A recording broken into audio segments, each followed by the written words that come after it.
அது மாத்திரமல்ல, பஞ்ச தேசத்திலே மற்ற அநேகர் அவர்கள் விதையை விதைத்திருக்க வேண்டும். பாதி பேர் தான் பஞ்சம் பிழைக்கிறதுக்கு மற்ற தேசத்துக்கு போனாங்க. ஆனால் கொஞ்சம் நஞ்சு பேர் என்ன செஞ்சுருக்கணும்? இருந்திருக்கணும். ஈசாக்கு விதையை விதைச்ச உடனே ஈசாக்கு விதைக்கிறானப்பா, நாமளும் கூட என்ன செய்வோம், கொஞ்சம் விதைப்போம் சொல்லி அவங்க கூட விதைக்கிறதுக்கு முயற்சி எடுத்துருந்துருக்கலாம். ஆனால் ஒரு காரியத்தை நீங்கள் புரிஞ்சுக்குங்க, அவங்களுக்கு விளைச்சலே வரலை அப்படின்னு சொல்லி நான் சொல்ல வரலை. ஆனால் ஈசாக்குக்கு 100 மடங்கு விளைச்சல் வந்துச்சு. எத்தனை மடங்கு? எப்படி தெரியுமா? இதுதான் கர்த்தருடைய ஆசீர்வாதம். எத்தனை பேர் கர்த்தருடைய ஆசீர்வாதத்தை நம்புறீங்க? உலகம் பஞ்சத்தில் தான் இருக்குது. உலகம் தாழ்ச்சியில் தான் இருக்குது. போக போக விலைவாசி உயர்வு போய்கிட்டே இருக்குது. பெட்ரோல் விலை ஏறிக்கிட்டே போகுது, எல்லா விலையும் ஏறிக்கிட்டே போகுது.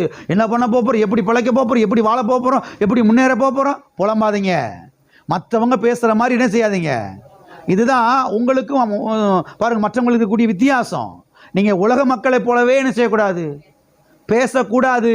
அப்புறம் இதுக்கு சபைக்கு வர்றோம், விலைவாசி உயருது, போச்சு, நீ 4 நாளைக்கு சோறாக்காமல் கிடக்க வேண்டியதான் சொல்லிட்டீங்கல்ல, அப்புறம் 4 நாளைக்கு அரிசியை கிடைக்காம போயிடும்.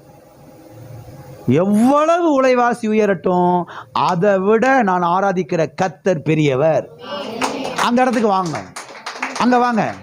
எவ்வளோ வேணா ஏறட்டும், எவ்வளோ வேணா ஏறட்டும், அதை விட கர்த்தர் கோடி மடங்கு பெரியவர். அவர் எங்கள் குடும்பத்தை என்ன செய்வார்? போஷிப்பார், ஆசீர்வதிப்பார். அப்படி வரும்போது கர்த்தர் விசுவாசத்தை கனப்படுத்துவார். நான் போய் சொல்லுங்க, நான் சேலஞ்ச் பண்ணி சொல்றேன். கர்த்தர் விசுவாசத்தை கனமனுகிறவர், கர்த்தர் விசுவாசத்தை மதிக்கிறவர், கர்த்தர் விசுவாசத்தெல்லாம் பிரியப்படுறாரு. ஆமென். விசுவாசம் இல்லாமல் தேவனுக்கு பிரியமாயிருப்பது கூடாத காரியம். ஆகவே விசுவாசிக்கிறவனுடைய பட்சத்துல தான் கர்த்தரை நிற்கிறாரு. கர்த்தர் எங்க பாஸ்டர் நிற்கிறாரு? யார் விசுவாசிக்கிறானோ அவன் பக்கத்துல கர்த்தர் நிற்கிறாரு. ஆமென். நான் கேட்கிறேன், நீங்க விசுவாசிக்கிறீங்களா? என்ன விசுவாசிக்கிறீங்க?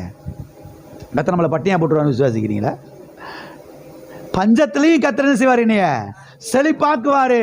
பஞ்சத்திலேயே செழிப்பாக்குவாருன்னா நல்ல நாட்கள் செழிப்பாக்க மாட்டாரு. ஆமென்.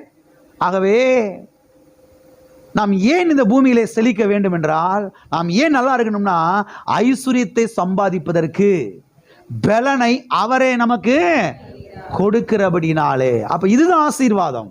இதுதான் பாருங்க தேவன் கொடுக்கக்கூடிய பலன். இதுதான் தேவன் கொடுக்கக்கூடிய அந்த கிருபை. ஆமென். அப்ப கர்த்தருடைய அந்த கிருபை உங்க மேல இருக்குது, கர்த்தருடைய ஆசீர்வாதம் உங்க மேல இருக்குது, கர்த்தருடைய அந்த பலன் உங்க மேல. அது மாத்திரமல்ல, பஞ்ச தேசத்திலே மற்ற